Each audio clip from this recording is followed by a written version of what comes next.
So this is a tournament to determine who will be Earth's champion to defend against the alien invasion. Since we don't know the aliens format, each player is bringing a team of one character from each season. They're now going to play a set of 2 games, not a best of 3.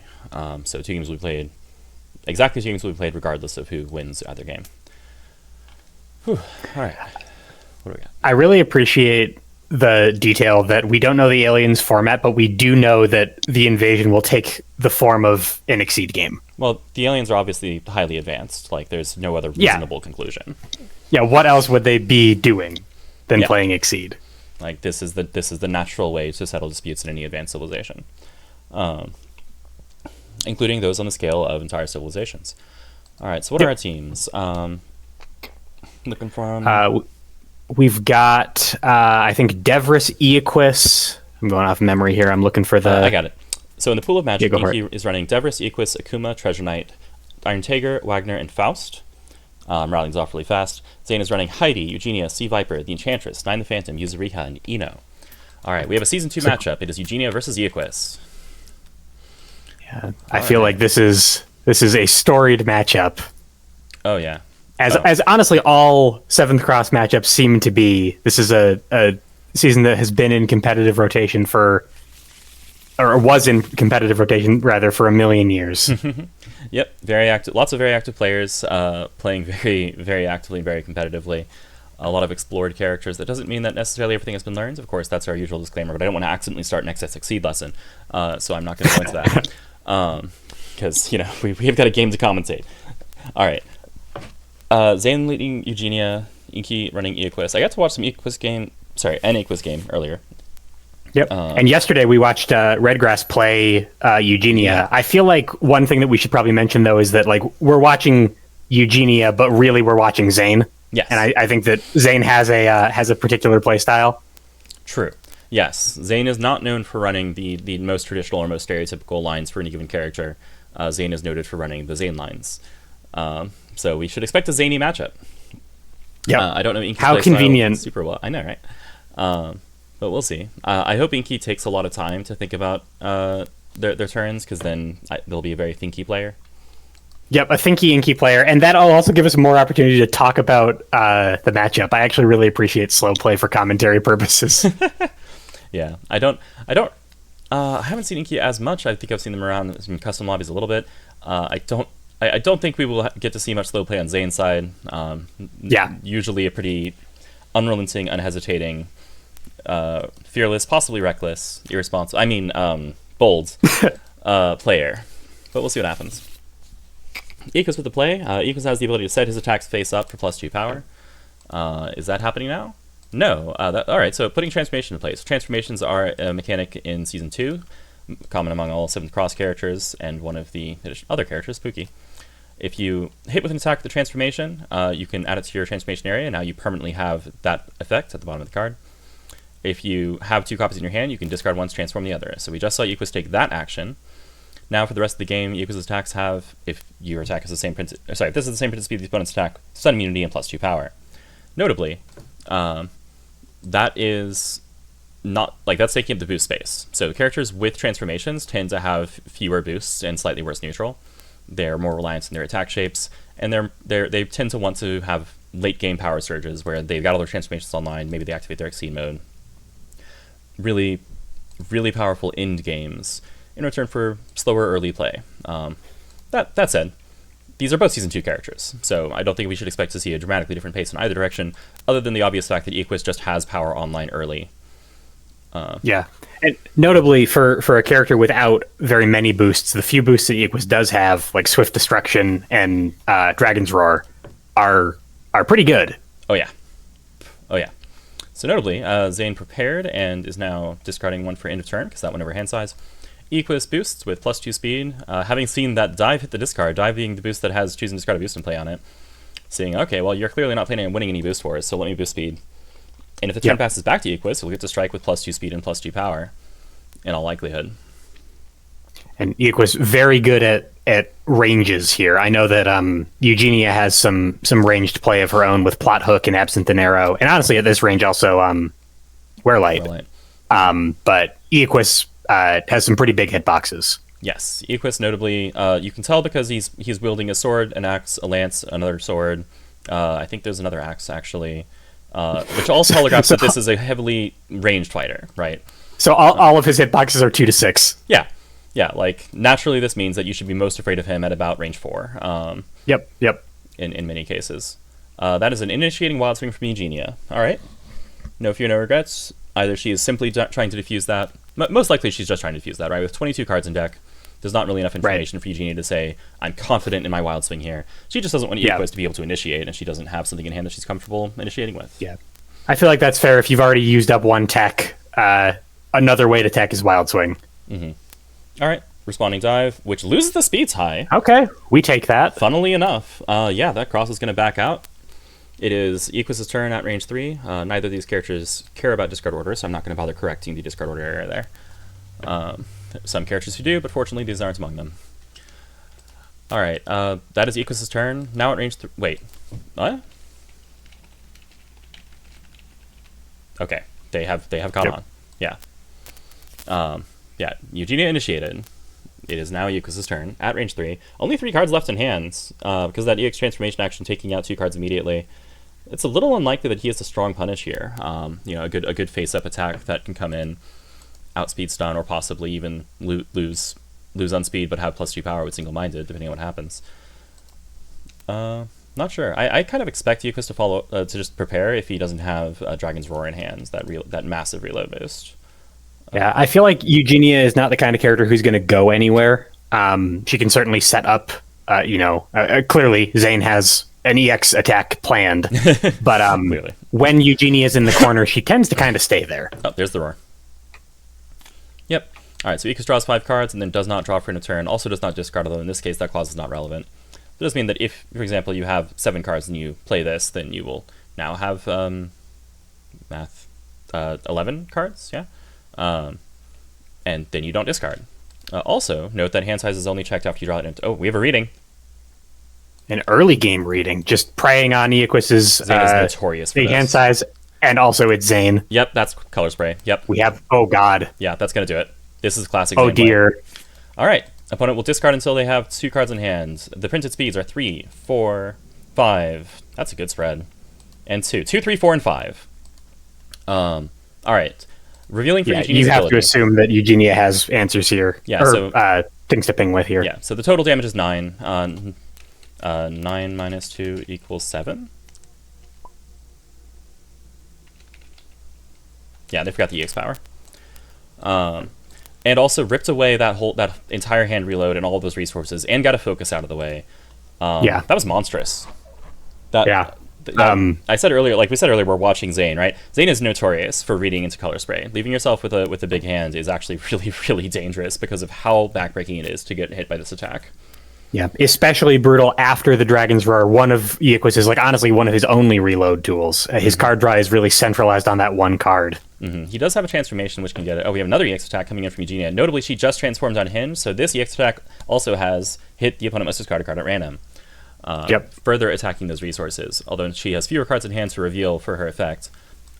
She revealed a plot hook a minute ago, I believe, so it's actually like kind of telegraphing that this is the on-curve plot hook, which is going to pull you into range 1, gain advantage. Let's see if it is. It is, winning the speed tie. Yeah, winning the speed tie too. Oof. Wow. All right, hit effects.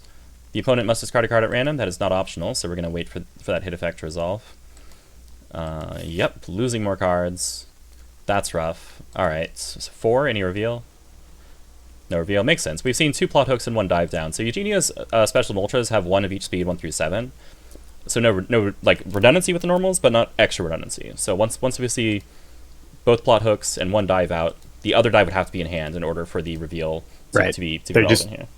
There just aren't that many. But also, I mean, the resource pressure is its own reward. Eugenia would love to hit for to ping for a little bit, but just stripping cards away from Inkie is a big deal on its own. Mm-hmm.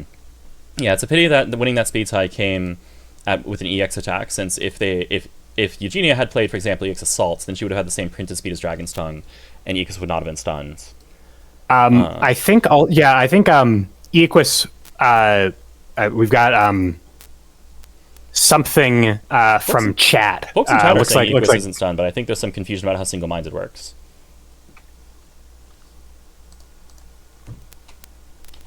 Same printed speed as the opponent's attack. Mm-hmm. Yeah. The opponent's attack was a plot hook with printed speed of 4.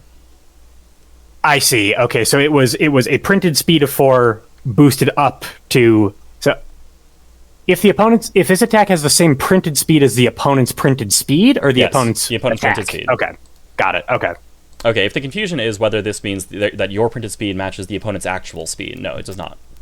If your attack and the opponent's attack have the same printed speed. Got it. Alright, so yes, we had a face-up Dragon's Flight. That is going to be 7 power, very hard to deal with, and the most common way to deal with it is to just play focus, right? You've got 7 defenses. You'll trade.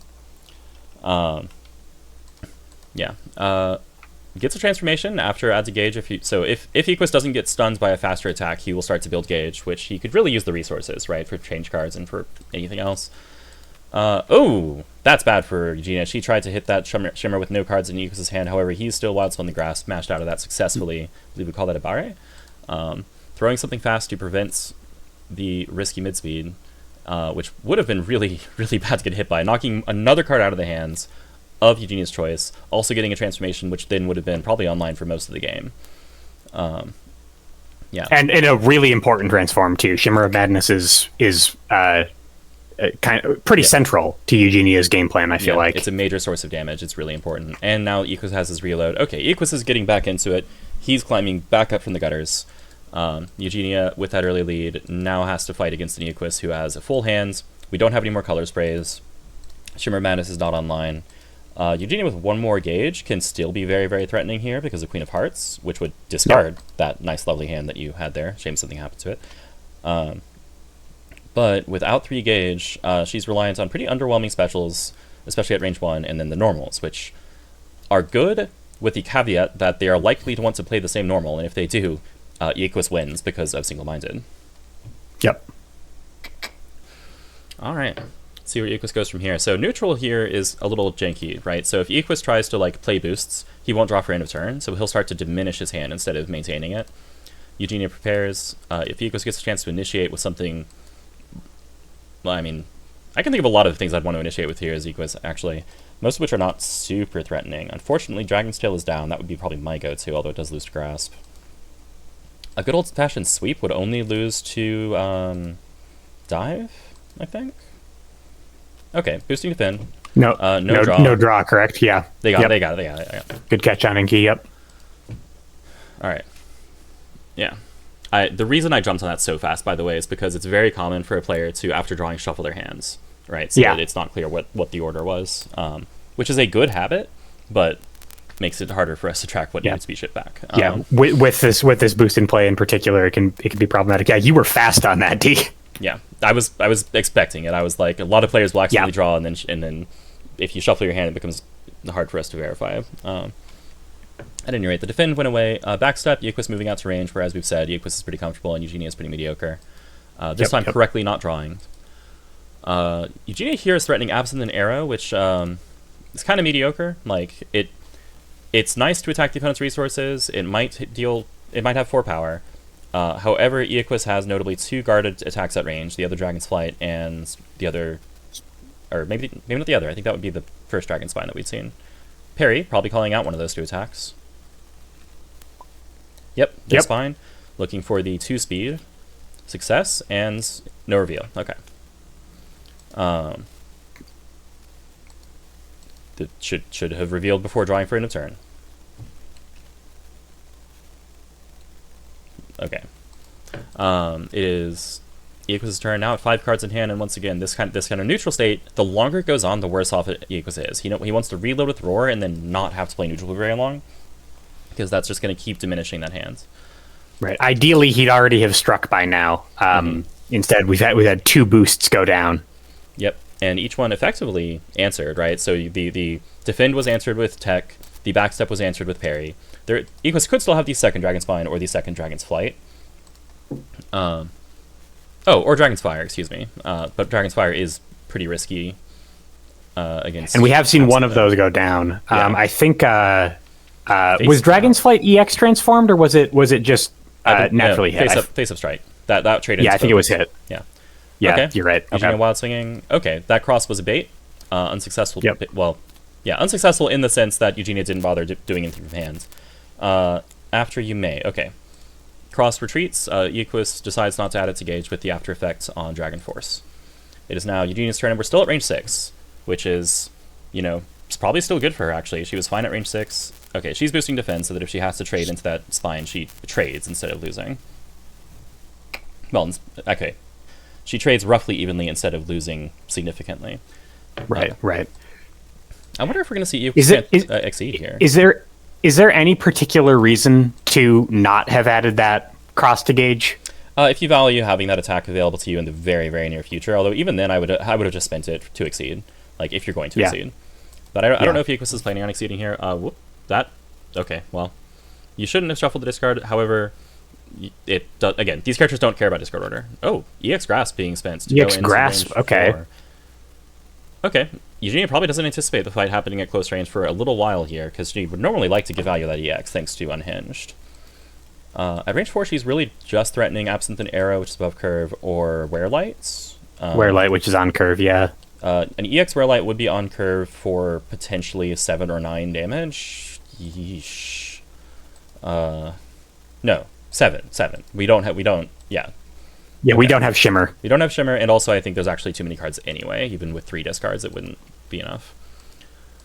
But notably, that means an EX Werelight could stun Dragon Spine, and that's a pretty scary thought, because that card is not used to getting stuns. Right, yeah, that card is the biggest sweep of them all. Mm-hmm. Yeah, 2 to 6, 5/2. And 6 guard. With after advantage, which is really amusing. One of the handful of after advantages floating around. Alright, so I think we're on Iaquis' turn here at range 4. Under pressure, for sure. Not by any means without hope or without comeback. Iaquis has access to a lot of power. He can still level us out.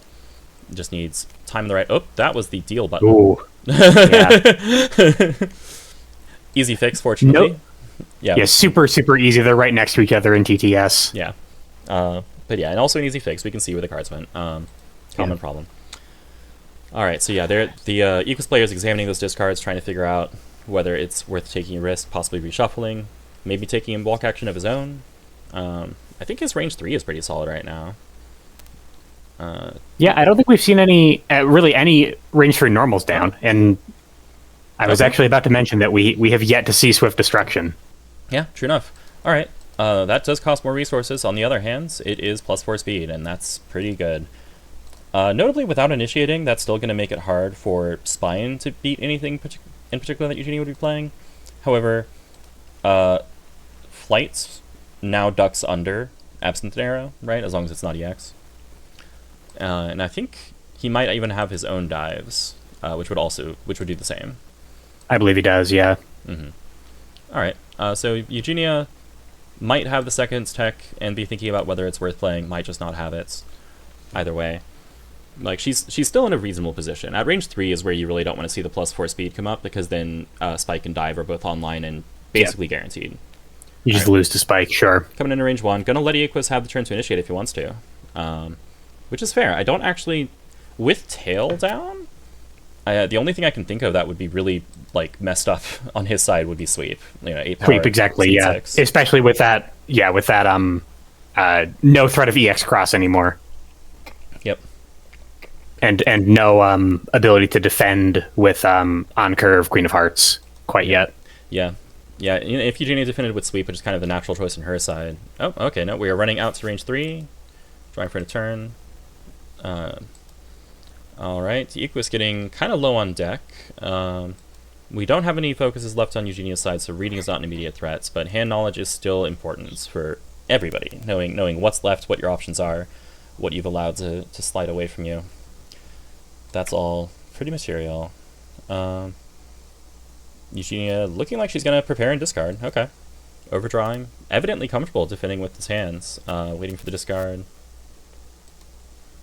From 8s.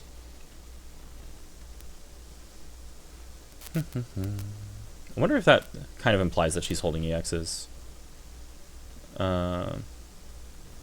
Just being willing to prepare there. Yeah. Like, Yeah. I have a feeling they may have missed that. Yeah, because it looks like, yeah, that was the reshuffle action, but Eugenia needed to discard for hand size. Neither player noticed. Cool. All right, now Iaquis draws for a turn. There you go. All right, so Iaquis now with his deck online at range 3 with +4 speed. Onus is on Eugenia to do something about this. Like, she's ahead, but that could definitely change if she lets Iaquis initiate with that +4 speed, because this could... Wow. Interesting. All right. Yeah. Bold move. Okay, gets rid of a range 3 option. Any reveal? Do we have an Absent Era? Declines to reveal, so either doesn't have it or doesn't want to reveal it. Might be an assault that you didn't want to reveal because the reading threat is very alive. Oops. What? Iaquis, further investing, not afraid of that dive being drawn, not afraid of Eugenia changing the board state. We have a parry. What are we calling? There's the spike. Okay, that's the obvious threat.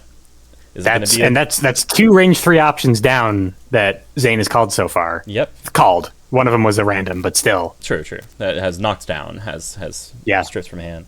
Okay, Iaquis cannot prepare, but he probably shouldn't be anyway. This boost is when you... Sorry, cannot prepare is not true. Iaquis could prepare, in which case you would draw a total of 1 card instead of a total of 2. Right. Parry, okay. Calling Queen of Hearts, sure. Okay. That's just forward thinking. That's not... That makes sense, situation. Sure. Yeah, you're trying... this doesn't matter for this situation, but man, it could matter pretty quick. Yeah, that could well affect your ability to survive what happens after the next strike. In this situation... Zain looking at something like an EX assault into to get the 3rd gauge into Queen of Hearts is potentially a kill. Mm-hmm. Yeah, that kind of prevents that setup reasonably well. Notably, still not initiating to capitalize on all of this. I guess that could just mean Iaquis is so comfortable defending he doesn't feel the need to initiate and thereby allow Eugenia to stay even further ahead in resources. Right? Yeah, I would just be so afraid of those random discards from Eugenia, though, to be confident in still having those defensive options in hand. Mm-hmm. Yeah, I should have mentioned earlier, after that plot hook got hits, it was not transforms. It is one of the more notorious random discard effects that Eugenia has access to. However, it tends to be fairly low value, and as we saw here, it was just valued higher as gauge to have resources. This looks like a change card 3. Yep. All right. Getting rid of some normals from hand to draw through the rest of Eugenia's deck. Yep, plus end of turn draw. EX Wearlight. Okay. So the only normal available now is Sweep. So there could still be a reading punish. Oh, no, actually. I bet Eugenia discards it for hand size. Yeah. To prevent the reading threat. Because that is 8 cards again. Yeah, that would make sense. So, but you called the EX Wearlight correctly. We've got the other Queen of Hearts. Mm-hmm. They still cannot count to 7, or at least they can't count past that because they clearly think their hand is 7 size. All right, that's fine. Okay, gets rid of the EX Wearlight. Yeah, that I was definitely expecting that to be online. Yeah, interesting. All right. So Iaquis, I would have expected a face-up strike, but it looks like we're going to see an Exceed, which is a very, very powerful Exceed mode. When you set your attack, that's offense or defense. You may discard a card from hands to gain any before, hit, and after triggers printed on that card. So notably means he can do things like, play Grasp and Dive, right? Play a speed 7 before advanced 3 attacks don't hit you if you move past the opponent. Hit, push, or pull 1 or 2. Well, okay, not now because Grasp is down, but you get the idea. You can fuse attacks together, right? This is when Plague Knight was released, right? People recognized that this was the Dragon Slayer ability. I think nowadays it's more known as the Plague Knight ability because Plague Knight has greater visibility. Definitely. And also because a lot of Iaquis play can be done on front side where you don't have access to this ability, so I feel like it's like slightly less iconic of him than it is of Plague Knight. Yeah, the iconic Iaquis action is slamming your attack on the board face up and shouting "Fight me!" Fight me, right? Yeah, it's not the iconic Iaquis attack is not I play dive and I advance 6 and I hit you from the other end of the screen, or dive flight, or flight actually. That'd be fun. That'd be a 7 power nearly full screen attack. Anyway, lots of things you can do. In this situation though, D, we've got Dragon Slayer online with +4 power, +4 speed, +2 power. The other Wearlight's down. Another prepare, going to discard 2 cards for hand size. Interesting. wondering, like, What in the world is Eugenia's plan? I'm kind of wondering what both of their plans are, because I like on the number of opportunities Inkie has given Zain to draw into this dive for the tech. My theory is that both players love neutral and don't want it to end. That's true. We're just never going to strike. We're going to play neutral until the time runs out. All right, my theory may have been shattered as of right now. All right, discarding cross for after retreat 3 and striking. I mean, you've got +4 speed. This could be whatever you want. It could be anything. Is it the second spike? It's not. Okay, it's assault. Nope. Okay. 6 power assault, gains advantage, and then backs up to range 4. Yeah, that's a nice cross alt. Yep. That's about. That's one of my favorite loaves of bread. D. Yeah. Honestly, as far as Swift Destruction Fierce goes, slightly anemic. I feel like that's very low the block was the block was well scouted. It could have been the other spike, but yeah, I feel like you do want to get more out of your Swift Destructions than that. Yeah, I mean, the nice thing as opposed to other types of red is that a cross salt is on curve. So those boosts are going to leave play with advantage. Dragon Slayer prepares. I'm assuming they just... Okay, there we go. I'm like, there's no way they're forgetting that the boost leave play. All right, now it is Eugenia's turn. So Iaquis... So one of the issues with Dragon Slayer, right, is that without that third transformation that allows Iaquis a little bit more steady card draw, it's very easy to just run out of cards that you want to combine with other cards, right? You only have so many cards in your hands, and this means that you're setting 2 cards per strike. That's pretty expensive. So this is basically the face-up Absinthe Arrow. I think it's could be a lot of lights down. I don't think you would use your dives this way. Yeah, it is almost certainly the Absinthe. I don't think Plot Hook's online because one was still engaged after the reshuffle, and we just saw it spent his force. Not much reason for it not to be Absinthe Arrow, which is pretty hard for Iaquis to beat even with his ability, right? He doesn't have any grasp left, so he doesn't have speed 7. I guess you could play something like a sweep with dive on it, so that he has a sweep that advances and trades. That's about all I can... Well, okay, or just his specials that are good, right? Like he has 5 guard on the other Dragon's Flight, 6 guard on Dragon Spine. And we did see a reshuffle, so his tools are all technically available. Right. And Absinthe's power value is pretty low on its own. With the EX, it's hitting for 3. So even with the discard, you don't have Shimmer of Madness transformed. You probably aren't hitting for more than 5. That's a good observation, Moriarty. I just said sweep with dive on it, and in fact, Dragon's Flight is roughly sweep with dive on it. Sweep with dive on it. yeah. Good point. So Absinthe, though, however, would draw 1, discard 2 at random, discard 1 at random, right? So the opponent would drop hand size by 2. Right. There's right. Okay. So sure. And there's opportunity. That, it means playing from hand and losing to that probably means Iaquis' hand is just gone. Yeah. And that is a problem, because with no hand, you can't use your ability, at which point you're not really playing the Dragon Slayer. You are playing some guy with good specials. It's nice to have good specials. Notably, Eugenia is not some guy with good specials. Right. She is some character with a fearsome ability. But Iaquis is also a character with good specials. Yes. The Dragon Slayer does kind of need his ability to keep up with that. Yeah. If you're not steadily throwing more weapons at the opponent, as we can see, the point of the Dragon Slayer is that you grew more arms to hold all your weapons because you didn't have enough arms. But if you don't have the weapons, it doesn't help to have more arms. The point of the Dragon Slayer is the Dragon Slayer's many points. Thank you. Yes, well said. This is what? Okay, so hold on. This is the reply, which makes sense because if that's arrow, it's going to be a printed speed of 5, and we have single-minded. They seem to be considering whether or not to discard a card. Notably, they shouldn't have revealed yet, but meh. I was thinking, is this the reveal? I believe it's discarding flights.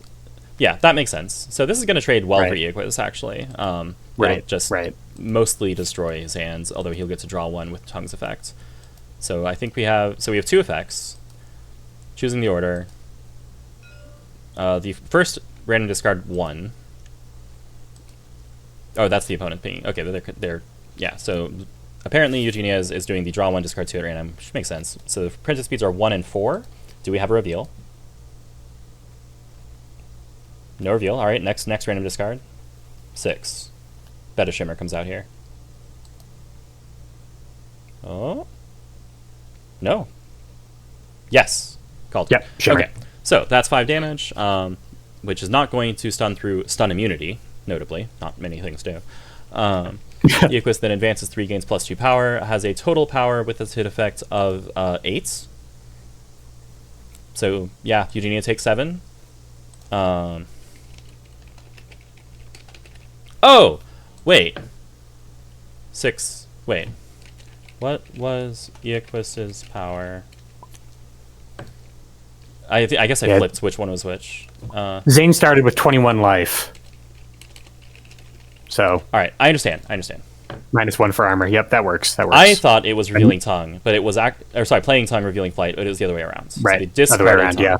which means they did not gain single-minded's effect. They simply had 5 guard. Right. So, okay, I see what you mean. So the stun immunity wouldn't have... didn't have stun immunity, didn't matter because it has 5 guard. Yeah. So Makes sense. I was expecting the +2 power and stun immunity, but actually this was not the stun immunity. This was the... I just have 5 guard. I just have sweep on dive, right? And then this was used to reload the hand, right? +1 power and draw 1. Okay. So another EX attack from Zain. Can't be Shimmer, right? Oh, Lord. Oh, God. Two random discards. The first is a 3. Do we have a reveal? Probably not. Because we saw both where lights drop. Both at low hand sizes as well. All right, second random discard. 2. Do we have the other color spray? Maybe the last remaining speed 2 in Eugenia's deck? No. All right. Well, this is merely 7 power. Yeah, only that. Merely 7 power. Discard your hand. All right. Iaquis again struggling with his resources. Just does not have anything online. Is this Dragon's Roar? Does that fix the problem? That helps a lot. That helps a lot. Yeah, I feel like without a reload like that, Inkie has to be really concerned about her decision to have exceeded earlier. Yeah. If that card had been swept out of hands, that would have been not quite a death knell, but close. That would have. Yeah. This reload is really, really valuable because Iaquis is now still able to threaten from here, right? Down by 7 life, but absolutely still able to be threatening. Absolutely still able to pull this out. Notably, running fairly low on global options. I don't think that Iaquis has a particular amount of difficulty dealing 16 damage, but with 6 cards left in deck, 6 in deck, 5 in hands. You need. Not every card works in every situation, and if he's planning on playing 2 cards to strike, that's gonna be a problem. He needs to secure the kill, and he needs to not let Eugenia get away with anything. Yeah, right. We also do have we are in a range 1 situation. I don't believe that Iaquis has grasps live, and but all Eugenia has 3 gauge. Yeah, so Queen of Hearts is probably going to destroy Iaquis's hands, leaving him again with no resources. Again with no good way to recover. Forcing him to prep on a 6-card deck. Yeah, or just start wild swinging. But with no cards in hand, again, you're not playing Dragon Slayer. All right, what is this? It is discard Dragon Spine to play something else. Okay, so we have after gain advantage. All right, Iaquis is going to try to run some offense here. This is probably a tail or a focus or a sweep, something with guard, right, to cover Queen of Hearts. Yeah. That's the threat, right? That's the obvious. You can't. It might not be that. You can't strike into Eugenia at range 1 without thinking about Queen of Hearts when she has 3 gauge. Yeah. You don't necessarily have to. You don't have to respect it, but you have to be aware of it. Right. I think Iaquis' grasp down, but that might have been before reshuffle actually. Oh, that's true. Oh, also, if Queen of Hearts, if Grasp gets played on defense, or if EOS Queen of Hearts gets played, single-minded would allow Grasp to trade with it, which is extremely funny. Right, that is true. Still probably not a winning trade. Not good for Iaquis, but very, very funny. But yeah, so if the Grasp were only down before reshuffle and they are live now, this is very meaningful. This is a very strong mix-up between a slow hit that's going to deal a bunch of damage, gain advantage, maybe change positioning if it's tail, or a faster button, a risky cross with advantage with a new board state, or grasp to again change the board state and gain advantage. That's commonly the use of this after effect, is you play something like cross or grasp to say we are in different positions now and also I have advantage. Sweep, cradle, okay. That's not good Is that- for Iaquis. Yeah, is that game? It depends on if he can No. reveal. So first Yeah, the sweep yeah. hit goes off. He take and 6 damage is dealt. And Iaquis gains advantage. Next, Iaquis draws 1, discards 2 at random. That makes this a 7 power attack, by the way. So Right. if this speed gets matched, Iaquis is dead. Because it's non-lethal damage, Okay. but 4/4. Eugenia can ping first, right? Yeah, the hit. Yeah, she on when the card is discarded, she does damage. Then she does her attacks damage. Okay, she did not match the reveal. She did not have a 4 speed, which she chose not to. But let's be real, if she had one, she would choose because she wins the game. Of course, of course. All right. Okay. So Iaquis with advantage, down 8 life, but has 2 gauge, has a really nasty ultra he can throw at that gauge that is not quite lethal, but it's very, very close. It's I think he still has 1 left. I could be wrong, but oh man, he kind of needs to close this out. Yeah, he can't boost that. If he boosts that, he draws. Wait, what? 1, 2, 3, 4. Huh. I guess he must have assault left, and is going to try to like discard assault on top of some mid-range attack to gain advantage with like spike, maybe assault spike. Yeah, that's not. I know what I was expecting. I'm not surprised he didn't boost Dragon's Roar. Right, the problem with Dragon's Roar is that now he has 0 cards in deck, and as we've seen, Eugenia can make you draw a card when she hits you sometimes. Right. That would kill him. We are post shuffle on both characters. Eugenia has a lot more tools left. Iaquis 6 total cards remaining, needs to deal 10 damage. And again, if he's spending 2 cards per strike, that is extremely dicey. Yeah, I mean that's 2 strikes maximum for Iaquis. Iaquis does a lot of damage, right? Yeah. But yeah, you the got 6 probability cards. of You're playing 3 strikes probably. yeah, and the probability of being able to string together a couple of solid strikes out of 6 remaining cards is kind of low. Mm-hmm. Yeah, you sort of have to play to what you have, and your outs are diminishing pretty rapidly. Yeah, and depending on what's left in that deck, like what Eugenia cares about now is, what are his range tools, what are his movement options? Is there a dive? Is there a flight? I think flight is definitely down. We saw that. Yep. I don't know if spine is up in like the assaults and the dives. It's like, okay, how much movement is there? Yeah, so players are now checking those discards to determine what are Iaquis' 6 remaining cards, try and figure it out. Because if she can just weather the storm, like if she has blocks, if she has armor, and there aren't spikes on Iaquis' side, she might be able to just sort of just let him punch her for a while. Mm-hmm. We will see. Okay, striking and contemplating the discard probably. Okay, no discard. All right, there's spine, there's assaults. Eugenia closes 2. Assaults doesn't do anything. Yeah, sorry. Spine hits for 5, gains advantage. Still gains advantage. Okay. That's a good start. You needed that. All right, Eugenia wild swinging there notably probably doesn't have a block available. Probably doesn't have something clean and defensive that she could have used. Iaquis might be able to claw this back. That was a good attack to play. What else has he got? I don't remember if we saw both of his tongues down. One for sure. Not sure about the other. There's so many cards in that discard pile. Yeah, otherwise it's mostly normals. Like I saw a bunch of speed force at the discard pile, but I don't remember about dive specifically. So I don't think flight's up. I don't think fire's up. I think it's probably going to be a dive or a normal. Looking for on curve, right? Like an assault, and then if he can staple power onto it, that would be a winning attack, except against focus. Possibly a dive Eugenia just played assault, and we already saw EX Absent Arrow earlier, so a dive would also probably be like very effective here. Ooh, this is y'all are putting me through it. This is tense. Yeah, the wild swing. Discarding. You love to see it. Discarding power. All right. Okay. So +2 power wild swing. Heart of the cards. Yes, Heart of the Dragon. With +2 power after retreat 1, Eugenia now called on to defend against this. Is it another wild swing response, or is she more comfortable at range 3? Range 3, that is a 7 power dive. That is lethal. That's a 7 power time. That's lethal. Whew. Robs it back. So nicely done. I don't think that Iaquis actually has a dragon's heart on any. He's got every other body part of a dragon, but clearly Inkie does. 176. Oh, you're right. I just yeah, a literal dragon toad. I just think of that card as the one that has swift destruction on it. Yeah, that's fair. That's fair. All right. Okay, nice recovery. Very, very effective use of that Dragon Slayer ability, as we saw. Like that was clutch, right? That came in Yeah. to rescue from a terrible situation after Eugenia wrecked your resources. Beautiful. Yeah.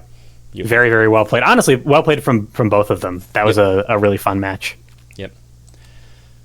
Yes, as Rose observes, it's not a 176, it's a 111-6. You simply have to initiate face up into a speed 6 attack, right? Simply do that. All right. Reading Cross? Yeah, okay, you could Reading Cross, that's true. All right. Iaquis retires in glory. Inkie needs to now switch characters. She must pick a different character from her team. Zain can now still pick anyone. Might play Eugenia again, might play somebody else. Whatever he feels like.